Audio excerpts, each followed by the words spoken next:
Hello, twisted humans. Do you find yourself wanting to know more about the latest murder, conspiracy, cult, or haunting? Then this is the podcast for you. I'm Alicia. And I'm Sierra, and this is Twisted and Uncorked. Hello and welcome to episode 193. This week I will be telling you a haunted story.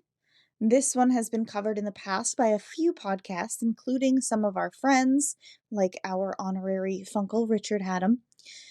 But everyone who covers this case seems to be mostly on the same page about what happened, except for me. So I have to explain and share my thoughts. But first, fun facts? Fun facts.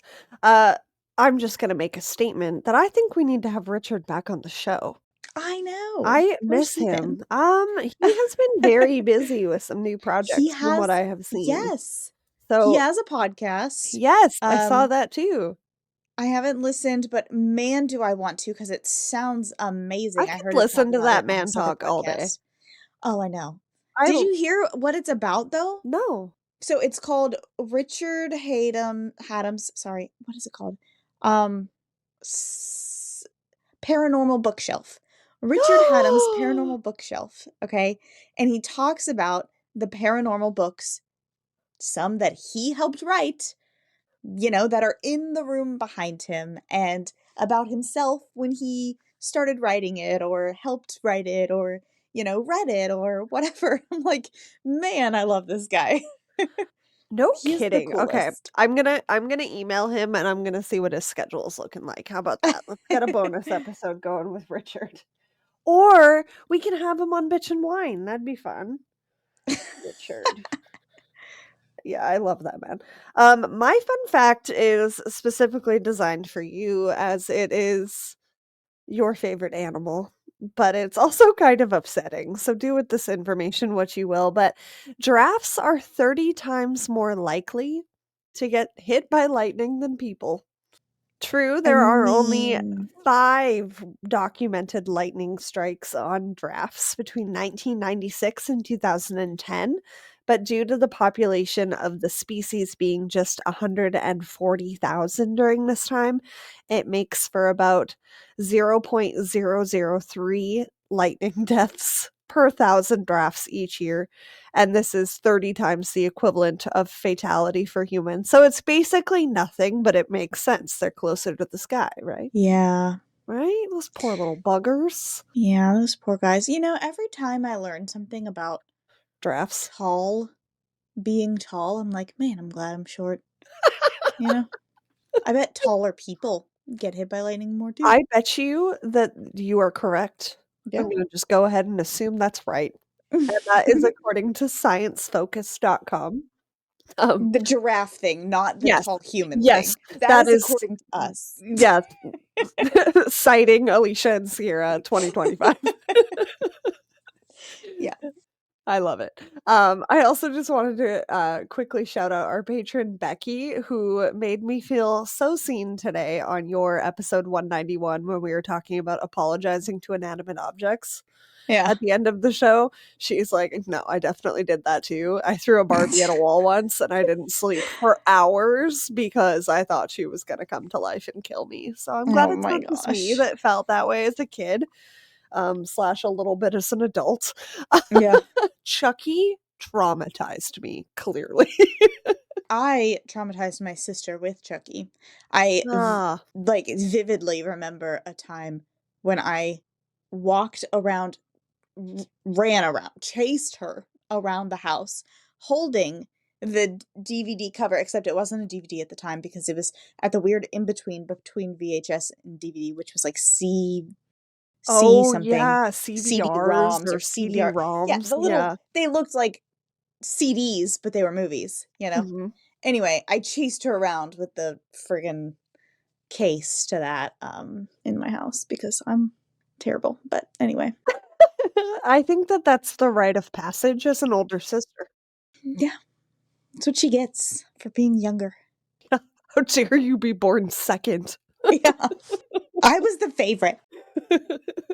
No, but seriously, if anyone else is like this, please let me know because I feel like there's more of us than meets the eye. And thank you, Becky, again, Yeah. for loving us for who we are and for being our patron. So my fun fact, you may know, because you used to be a bartender, a champagne coupe. Of course, Okay. you have that in your Uh, arsenal. I know I literally bought this today. Okay. Um, you'll understand after I explain my drink. But Okay. so a champagne coupe, which if you are not watching, kind of looks like a tiny bowl on top of a wine glass stem, Yeah, it's like a is wine glass and a commonly martini made a baby. yeah, it's commonly called a Marie Antoinette glass because of a rumor that it was modeled after her breast shape. Sorry, my dogs are barking. Most likely, this is just a myth. But this style of glass was very popular during her reign when champagne was sweeter and more syrupy, and the bowl shape made it easier to dip cake into. Yes. I did know that. Speaking, I have not seen a bar with those glasses in probably 10 years. They're yeah, not like, stuff in them is not ordered very often, but I like them. So I'm they're curious to know awesome. where you found yours. Uh, Target. Yeah, Target, I bringing it listen. back. I looked very many places, okay, and then I went to the dollar store, and I found them at the dollar store, except the ones at the dollar store, the stems, because 'cause they're like plastic, come all the way down, okay? Yeah. And the drink fills all the way down the stem. Oh, And so I was like, if anyone watching I bought them because I didn't know what else to do. I was like, I yeah. need a champagne coupe. But I was like, if anybody watching sees that my drink goes all the way down here and I say it's shaped after Marie Antoinette's breast, they're gonna think she has really long nipples. And that's not okay. We can't We can't do that besmirch to her name Marie like that. Antoinette. Yeah. So I had to She had go nice and find tatas. the real one, okay? Anyway, speaking of all this episode pairs well with a drink that I found online by beverage writer Clark Moore, and the drink is called Let Them Drink Cake. Fucking delicious. Oh my god, of course you got a mini cupcake to put on it. Did you take a picture of it already? I did, Okay, yeah. perfect. I was literally doing the post for episode 191, and I'm like, "Damn it, I didn't get a picture of our bougie milkshake now." Sierra's going back to making the mocktail versions of our cocktails and, taking beautiful photos for the Instagram, so if you're not following us, please do, Twisted and Uncorked. All the things, Twisted and All Un the things. all the things. I have my skull glass because I did not get the memo on Marie I Antoinette's couldn't boobs tell today, you. but I couldn't give it away. that's true, that's fair. But it is delicious. It does It kind of taste is. like cake. Yeah, so the drink is we'll put the link to the recipe in the show notes, but it's 2 ounces of strawberry simple syrup, which I made myself with strawberries and sugar and water on the stove. Good for you. Um, you mix that with 2 ounces of coconut cream. By the way, I did 4 of each. I did a double, not 2 and 2, I did 4 and 4.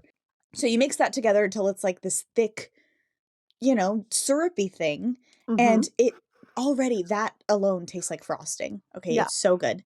And then it you can does. put a little bit of lemon juice in there just so it's not too sweet, and, top it with strawberry rosé, bubbly preferred, something bubbly. I used, what did I use? Strawberry vanilla Olipop.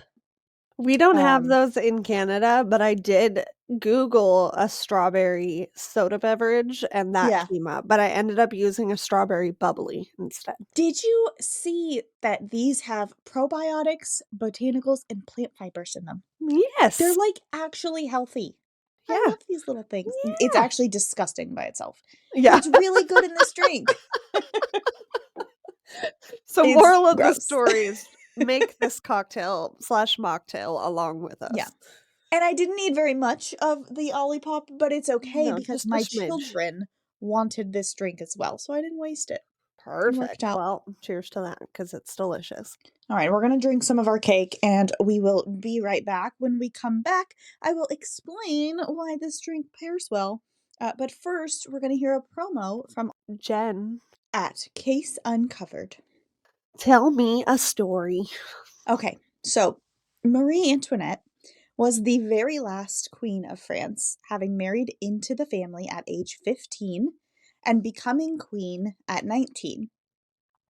She was Austrian born, and because of that, the people of France were already suspicious and judgmental of her due to there just recently being a reconciliation between France and Austria. It also didn't help that Marie Antoinette was so human.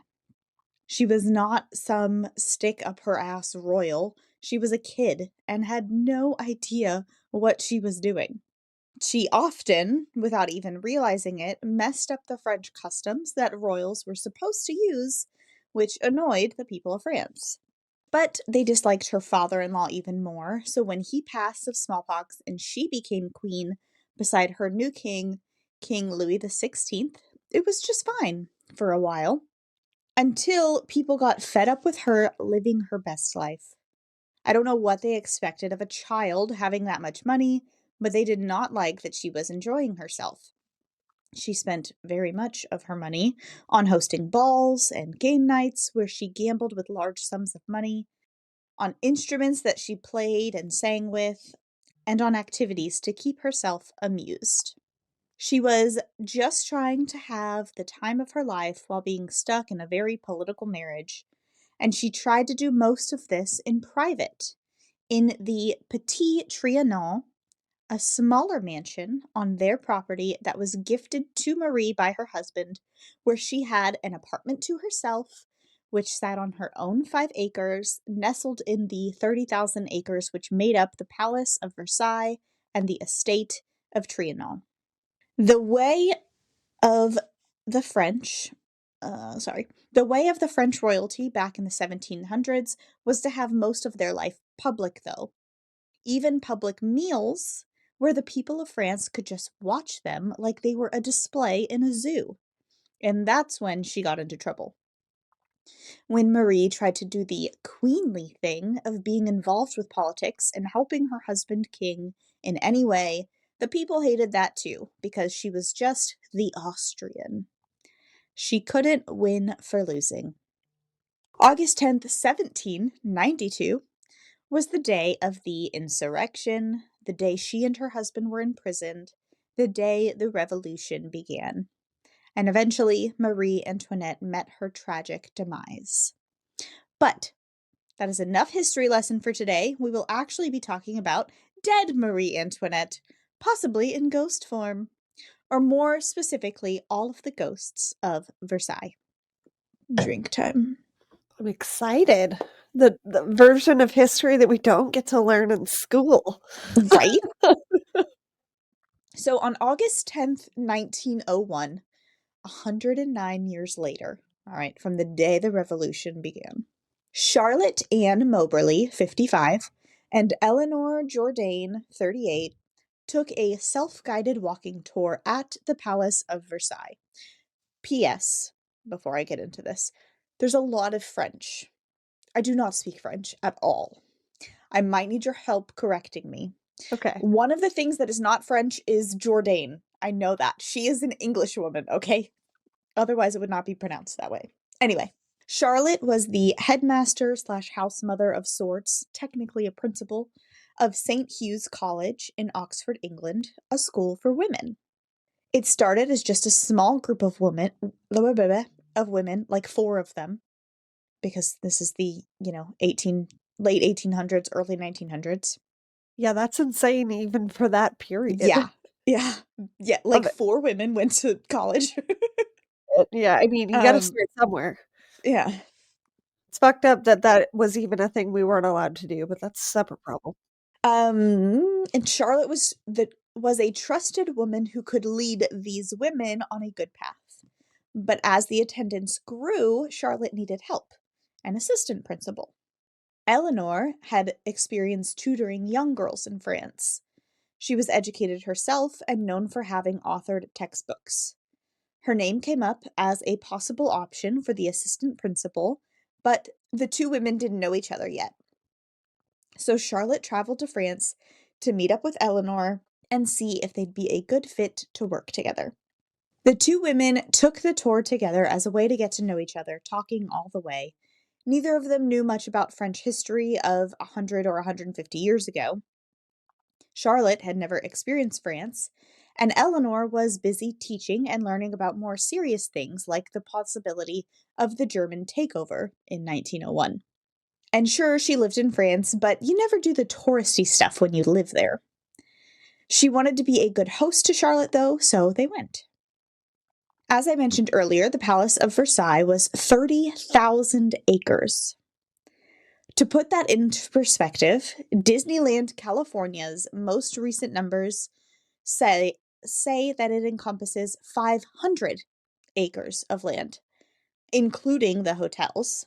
And Disney World in Florida, which is comprised of 4 parks, 2 water parks, over 25 hotels, 4 golf Hogwarts. courses, a shopping district, and all the driving and parking in between. Hogwarts is at Orlando, not Universal Disney. Studios. Universal, yeah. God damn it. I need to go. Somebody take me. But all of this is still only 27,000 acres. That's Versailles so is insane. 30,000. Yeah, I can't. Imagine doing a self-guided walking tour on that much land. No, thank you. I don't even want to play golf for the reason of that much walking, let alone. Wait, how many acres is a golf course? I don't know, but Disney has 4 golf courses, Oh, see, including I'm all this already other out. stuff, Yeah, I'm out. and it's still less than Versailles. Don't get me wrong, guys. You all know I like to work out, but that's too much. Today, and ever since the Treaty of Versailles, it's only 2,000 acres, as the other acres, the other 28, are considered a buffer zone. But at the time, it was 30,000 acres.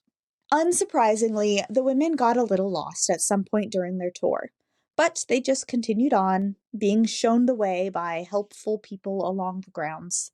The whole time they were talking and getting to know each other, both of them were having strange experiences of their surroundings. Neither of them mentioned it to the other, as they didn't want to interrupt the conversation they were having, and neither of them had been there before, so maybe it was actually completely normal for all they knew. Both women just took it all in, feeling odd, but letting it go at the moment. A week later, Charlotte was writing a letter to her sister about her trip, and she began remembering the weird things she saw, specifically as they walked through Petit Trianon, Marie Antoinette's secluded space she was gifted. Huh. Upon remembering, Charlotte reached out to Eleanor and asked her, "Do you think Petit Trianon is haunted?" And Eleanor said, "Yes." And then, like the smart, studious, and scholarly women they were, they decided they should each write down exactly what they remember happened that day separately, and then compare notes. Before I tell you about their experiences, I need to tell you what other people think happened here, what I think happened here, and why I think it happened this way. First, this incident is considered the most well-known time slip incident. Most people who are not skeptics believe that Charlotte and Eleanor slipped through time somehow and ended up in the 1700s, back when Marie Antoinette was still alive and living at the Petit Trianon. And they were shitting in the streets. Listen, not the queen, okay? Yeah, if you have Not 30,000 the acres, queen. you're not shitting in the streets, man. Which this all would have been really cool, and it's not that I don't believe in this sort of thing, I just don't believe that this is what happened based on the accounts of these women. I think that this was a haunted, ghostly encounter with dead people who understood it was 100 years later, and as silly as this may sound, I think it is extremely similar to what happens in the TV show Ghosts. Have you found a way to watch this yet? Not yet, but Okay. it reminded me of the episode of Buffy the Vampire Slayer when the shooting like, the school teacher and the student have a relationship in the 1950s, and Buffy keeps getting flashbacks of, like, what happened and being brought back to the school in the 1950s, and, like, seeing Mm. visions of what happened. It's Yeah, giving those vibes. yeah. So Don't worry, it's very high on my list. I'm gonna tell you what happens. It's not a spoiler because all of this is found out in episode 1, but for anyone who Okay, hasn't seen it like you. okay. So in the TV show, a woman and her husband move into an old mansion that the woman inherited. Also living in the mansion are ghosts that have died on the grounds. The ghosts include a Native American, a Viking, a Victorian lady, a Revolutionary War guy, a basement full of cholera victims, Oh a my god. jazz singer from the 1920s, a 70s cult member, an 80s Cub Scout leader, and a 2000s trust fund fuckboy type. Oh, we hate those types. Oh, is he? Okay. We're not describing him very well. They're just very stereotypical in their in the way that they're like portrayed in the first episode. You learned to love them all. Okay, so all of the ghosts in the show can interact with each other and see and hear the world around them in the present day. Like they can see that people are on cell phones and stuff. But they can't touch anything that wasn't there when they were alive. And they are all still wearing what they wore when they died. They also all have ghost powers that are different for each one. Like the singer can hum so loudly that humans can hear. The Viking can cause lights to flicker. And the fuckboy guy can like touch present day things if he tries really hard so he can like push something off a shelf. So he's the poltergeist of the group is what you're telling me. Well, they all have different poltergeist type things. He moves stuff. The Viking does the lights. The singer does the noise. You Yeah. know, they all got to work All together. combined, they're the perfect paranormal experience. It's great. So, okay, back to this story though. All right. Keep in mind both the time slip theory and the ghost TV show haunted theory so you can make your own decision at the end. By the way, all of the experiences that the two women had that I'm about to describe come directly from them. After they wrote down their experiences for comparison, they actually turned all of their findings into a book, which I read for source material. It's called An Adventure. Both women agreed in their retelling of the events that neither of them were very excited about seeing Versailles, since they didn't realize the historic significance of the place at the time. Charlotte described her feeling as if it would be a, quote, dull expedition, end quote, while Eleanor said they decided to go, quote, rather reluctantly, end quote. So, like, already they're shitting on Versailles. Okay. You know, when you're like in a beautiful historic area and you want to eat all the good food and see all the pretty stuff, and you're like, well, I hate history, but it's here, so I better check out the historic shit too, just to say I did. I think it was like that for them. And like, I we're can't here. say that I feel that them because I would be like, "Fuck yeah!" You But like history? I love I love old shit. I hate Art history. history, you love old buildings Versailles, and I would love stuff. to go to. Yeah, Yeah, but when I went to DC, Washington, DC, I yeah, was like, I wanna go in the museum. Yeah, yeah. but that big fucking monument, I don't fucking No, care about it. I'm gonna go look at it because I'm in Washington, DC, and that's what you yeah, do, but I don't give a shit, you know? fair. No, Anyway. I am very jealous. My parents are going on a cruise next week, a European cruise, to make up for their trip What? that was canceled in 2020 because they had a European trip booked European? Ugh. right before COVID, and they had to cancel it, so they had points Yeah. to use towards it, so they finally booked it, but they did a cruise version instead, and I'm like, "Mom, you need to go here, and you need to send me pictures, and you need to do this," and she's like, "What is wrong with you?" But remember, I'm an art history minor, so I love that shit. So they took the train to Versailles and checked out the palace first, going through some of the 2,300 rooms, including the Hall of Mirrors. Then Charlotte says she suggested finding Petit Trianon on the property, which she remembered reading in a magazine about how it was the Queen's private amusement house.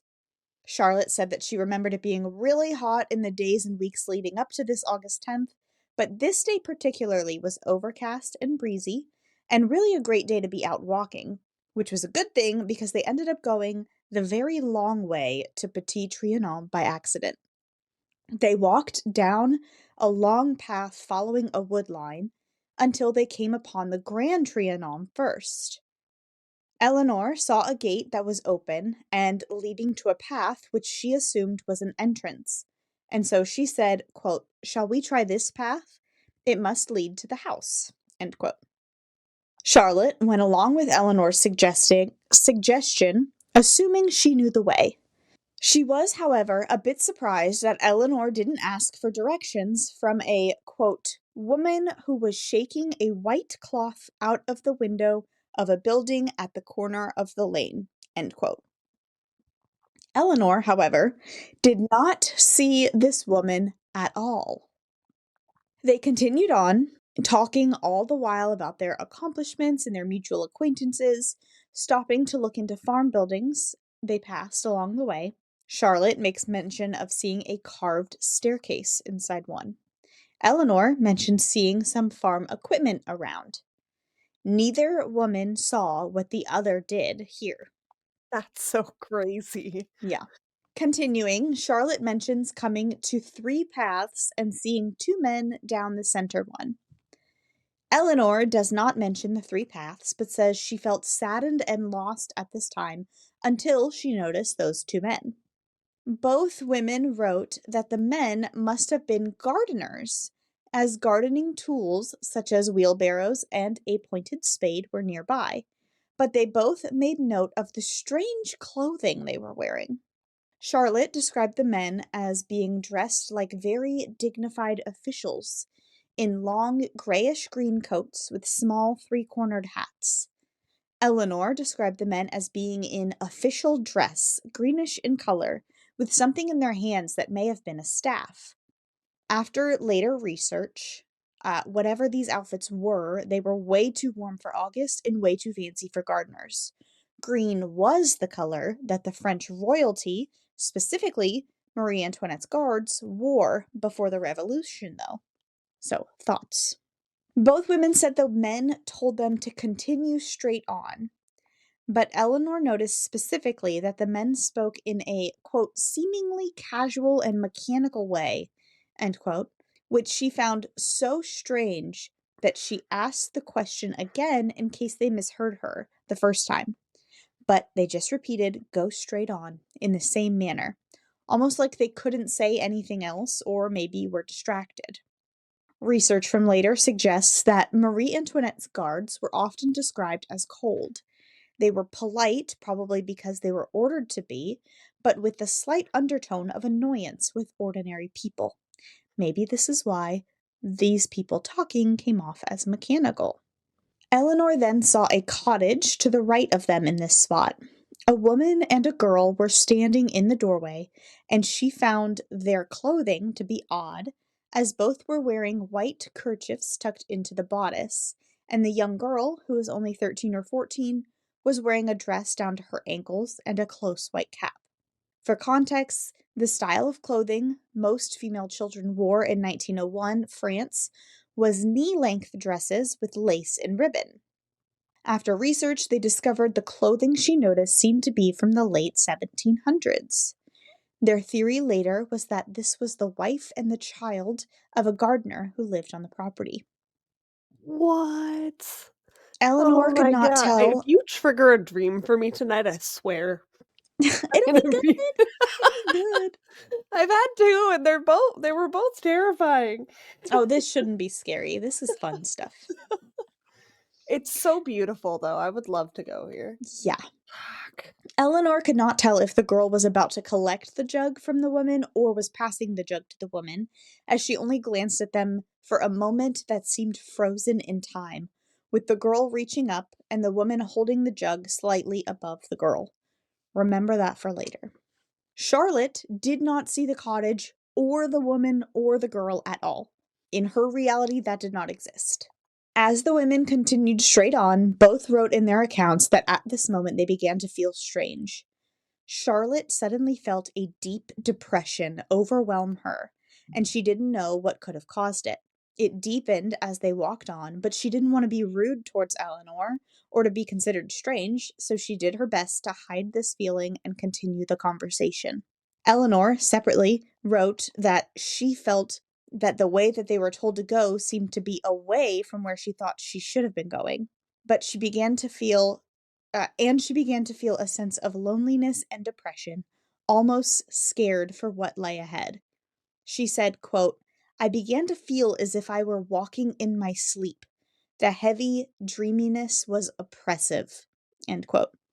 And I feel like I can 100% like feel this feeling. Like I know what she's talking about. Like when you feel like the world is happening around you instead of to you, like I'm not even there anymore, you It's know? like a womb. Yeah, it's weird. I like how I just did that and you knew what I meant. I do. And then the women came to a path that ended the one that they were on, crossing over, forcing them to go either left or right. But in front of them at the crossroad, they saw something creepy. There Creepier than were everything they've already experienced. creepy. There were woods, but with a garden pavilion or building type thing in the center. A man was sitting on the stairs there. Charlotte said that behind the man, everything looked off. The trees looked flat and lifeless and fake. There was no light or shade or wind in the trees.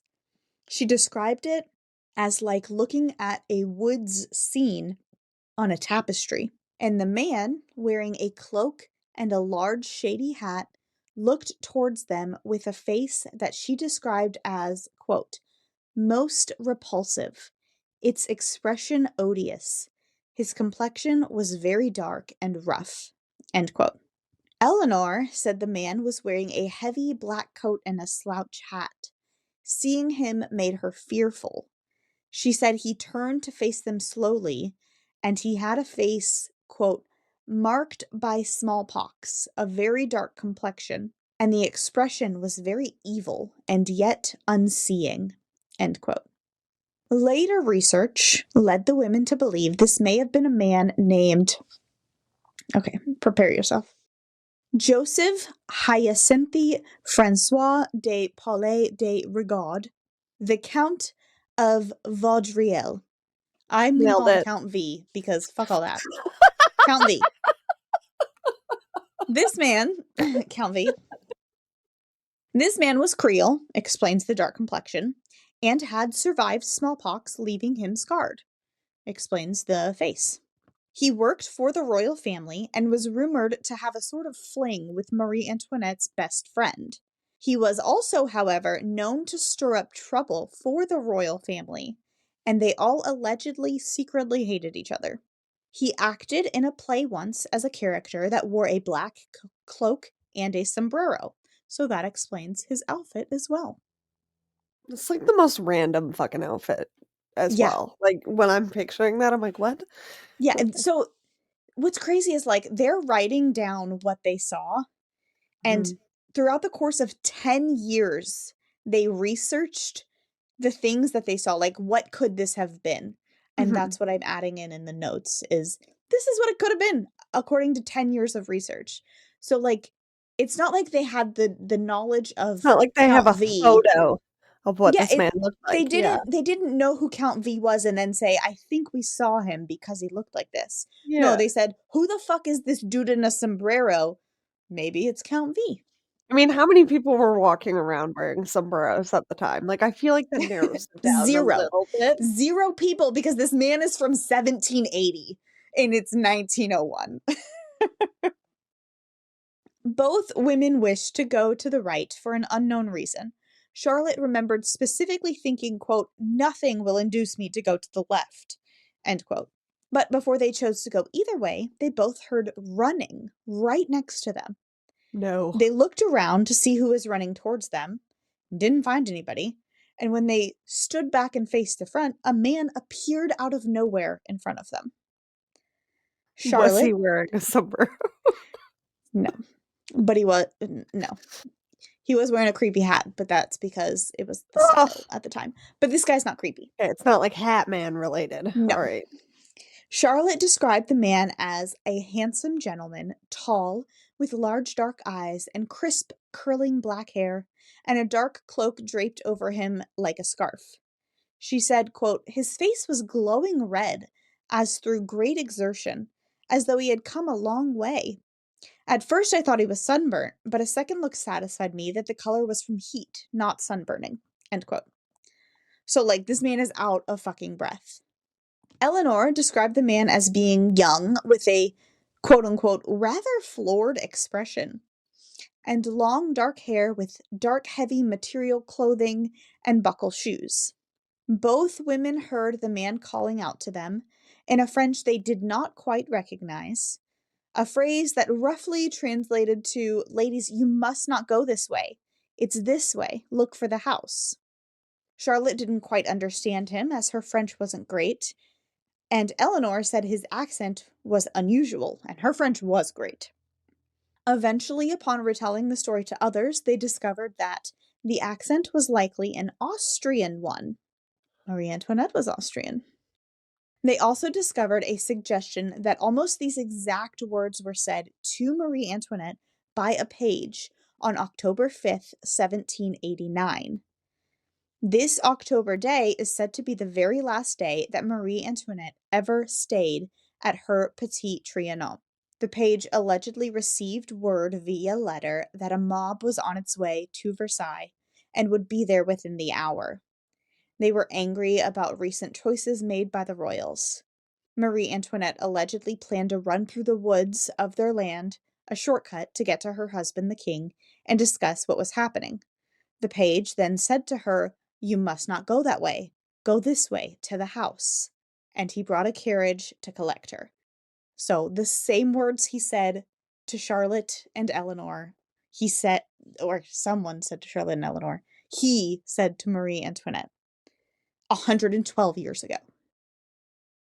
The women mentioned a strange look on the man's face after he spoke to them. Charlotte said he gave a, quote, little backwards movement and a most peculiar smile. And Eleanor said he had a, quote, curious smile on his face, end quote. My opinion of this smile is the knowing that he's a ghost and the satisfaction of having just spoken to alive humans. Like, oh, you can hear me? You can hear me right now? Yeah, But, like, could but he that's just me. possibly be just, like, in a loop? Well, we'll get to that. Like, my theory here is, like, was it a smile, like, smirk, like he was gonna do something wrong? Well, the page is like her personal guard. Oh, okay. Yeah, so But, it's like, a could guy he have, like, backstabbed her, is what I meant, like, based on history. no. No, he didn't. Yeah, he did not. Still wild, because I know there's, like, loops that spirits get Right, stuck in when they have unfinished like stone business. tape theory. Yes, but for him to, like, change his expression, you're right, like, it Yeah, can't be maybe he just really enjoys reliving that day, I don't know. Maybe he just really we'll likes get to fucking that. with people. Okay, so then the man seemed to disappear just as quickly as he arrived. The women heard the running noise again, but they didn't actually see the man or anyone running anywhere. He was just gone and they heard running. Ew. They continued along to the right over a bridge which sat above a small ravine. And I need to interrupt to say that they later discovered this bridge was destroyed 112 years later. Like when that page said, you have to go that way. When the mob came, the bridge was destroyed. So they went over the bridge until they came upon the English Garden and the Petit Trianon. As they walked towards it, Eleanor said she recalls grabbing and moving her skirt as if to make room for somebody nearby. But she also remembered thinking to herself, why did I just do that? Because there was no one around. Charlotte, on the other hand, distinctly remembered Eleanor doing this because in her reality, there was someone around that she could see. A young woman with a pretty face, a light green dress, and a white hat was sitting and holding up paper, looking at it and past it, as if she were sketching the trees just in front of her. Charlotte said the woman saw them and even turned to look at them fully as they walked by. After later research and looking at pictures, she is sure that this woman was Marie Antoinette herself, enjoying her privacy.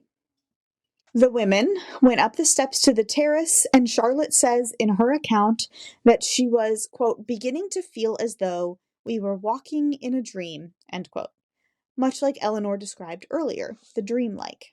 It would just be so weird. Yeah. I'm so jealous I didn't get to have this I experience. know, right? I wanna go to Versailles right now. Everything yeah, next podca okay, guys, we need just, like, maybe Please donate to 3,000 our of time slip you. trip. We will film the whole thing. The whole thing. Charlotte could still see the woman sketching from her position on the terrace now, but Eleanor, when asked later, still did not remember seeing anyone there. Then they encountered a young man on the terrace. He came from the second building ahead of them. They eventually learned this to be the chapel. He stepped onto the terrace and slammed the door shut behind him.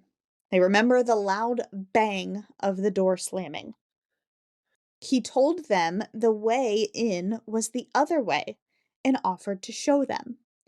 Charlotte mentioned that the young man, quote, looked inquisitively amused, end quote, while Eleanor took this as, quote, the peculiar smile of suppressed mockery, end quote. Which again, I'm like, well, is he mocking you because he's a ghost? Anyway, on later visits, they discovered that the chapel had been in ruins for many years and that the door this young man came out of was literally inaccessible. A staircase led to that door, and the staircase was literally rubble.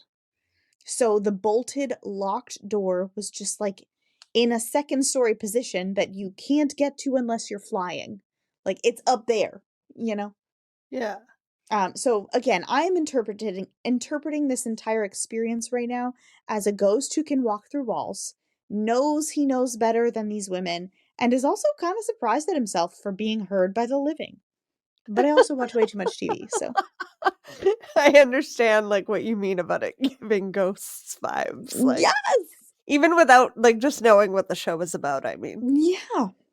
After seeing the inside of La Petite Trianon, where a wedding seemed to be being prepared, they left, returned back to their hotels for tea, and did not discuss the events until a few days later when Charlotte asked Eleanor if she thought the place was haunted, and they decided to write their accounts down.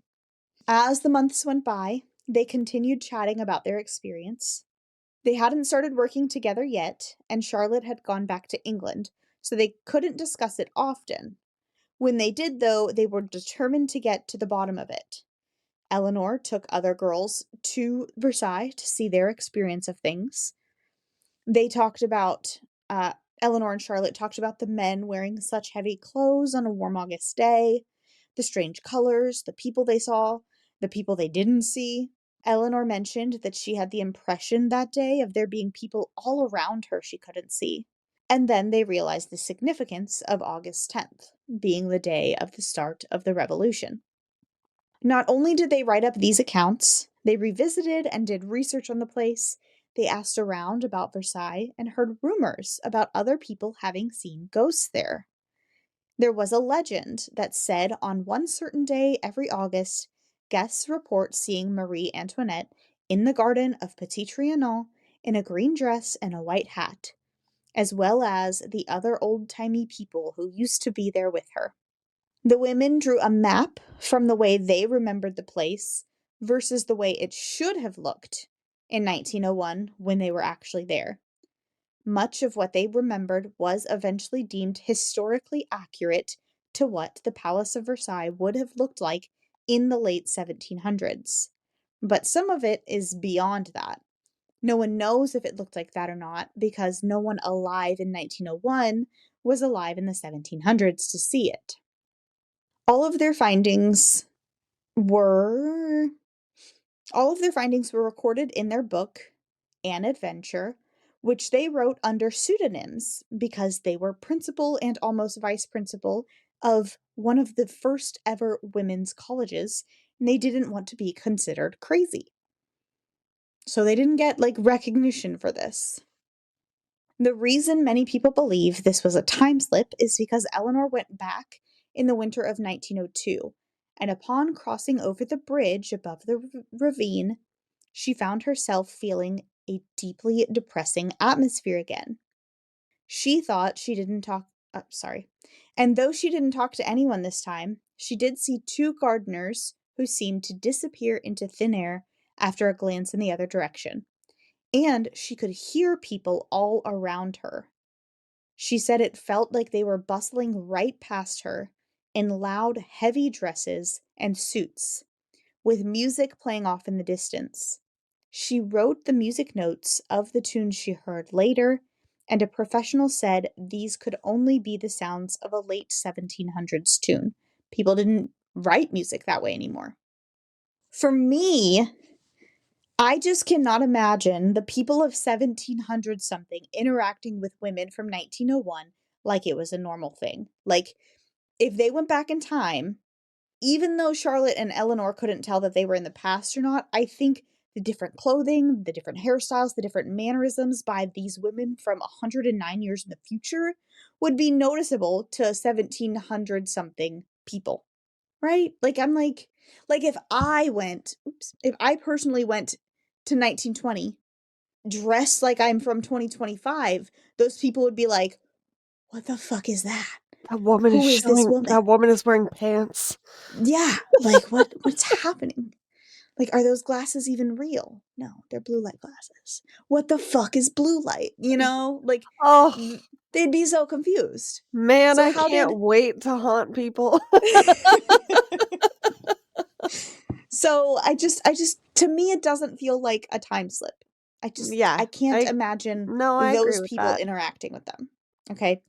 So Charlotte and Eleanor actually believed that they slipped into Marie Antoinette's memories somehow. What? Okay, also, like, do you think if you go there now, Helen and Eleanor are gonna fuck with you? Charlotte and Eleanor? Yes, Sorry, for Charlotte. sure. Yeah.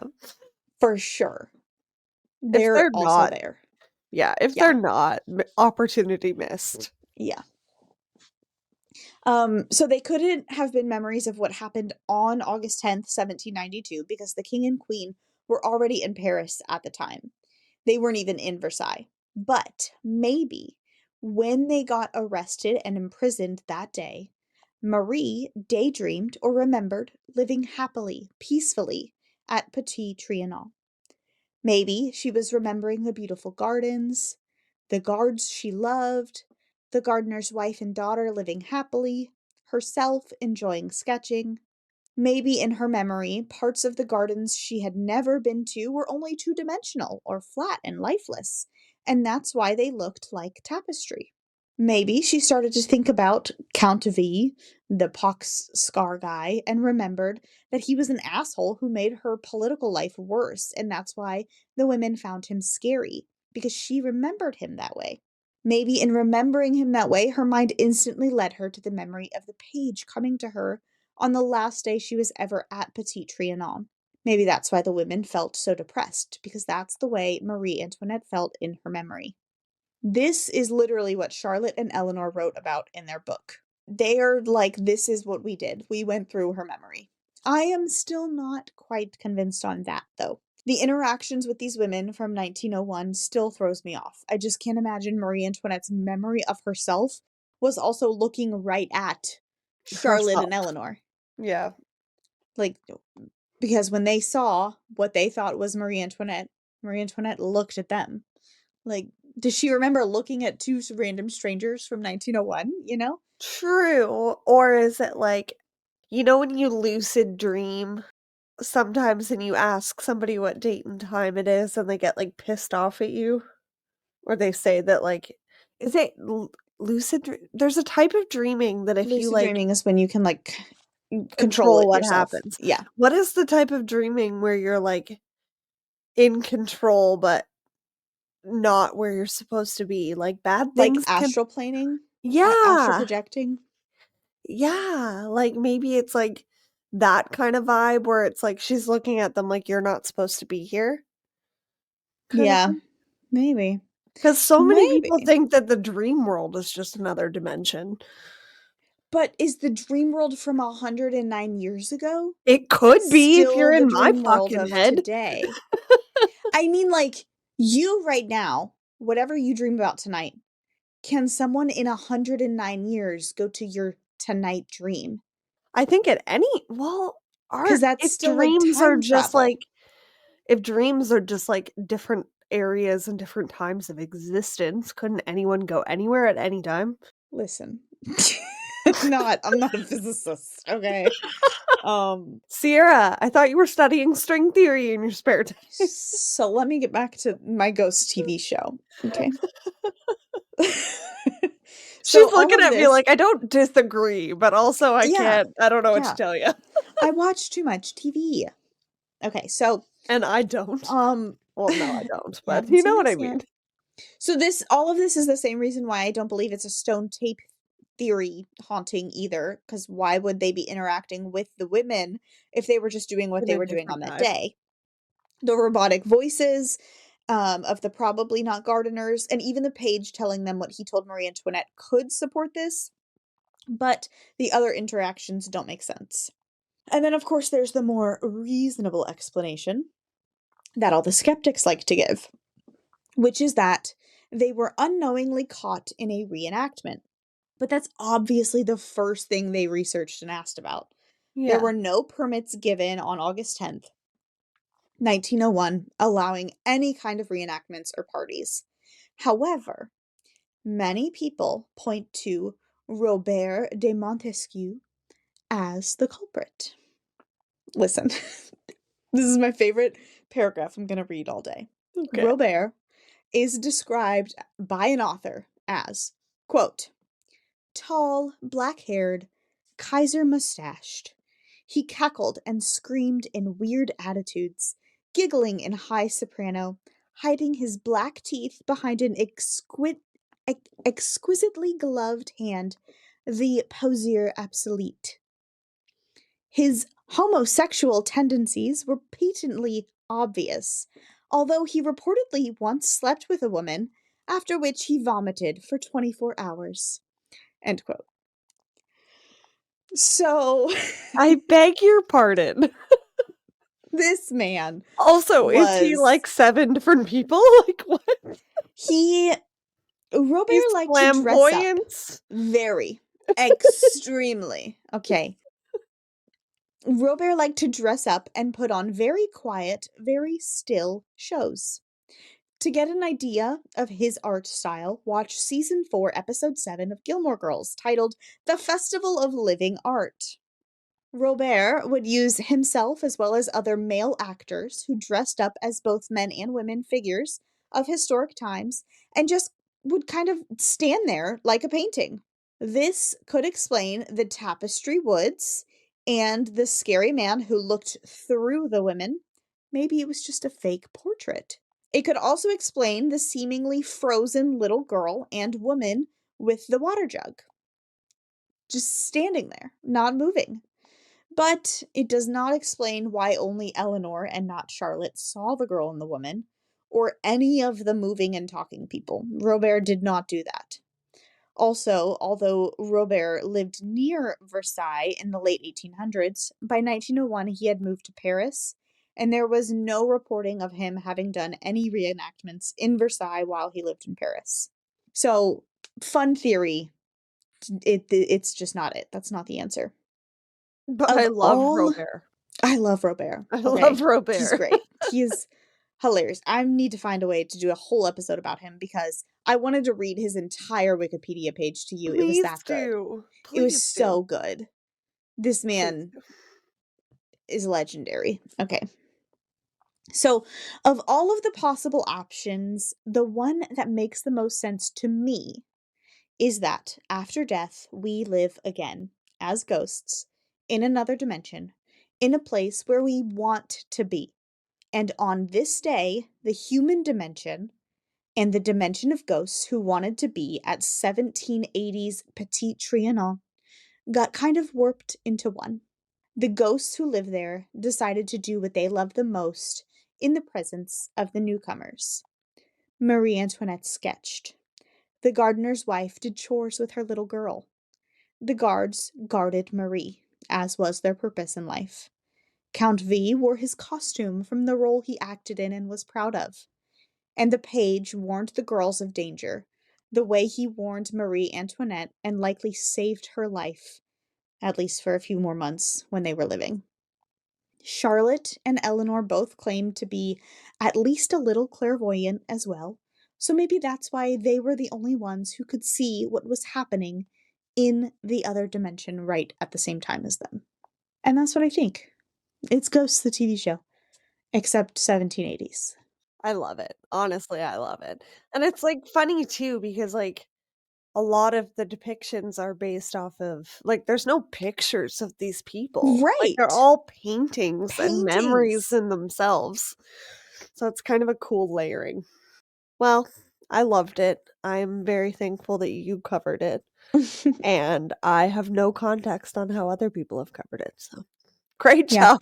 If you Yay! liked the episode, please leave us 5 stars wherever you're listening now. It really is the best way to spread the word. Okay, thank you.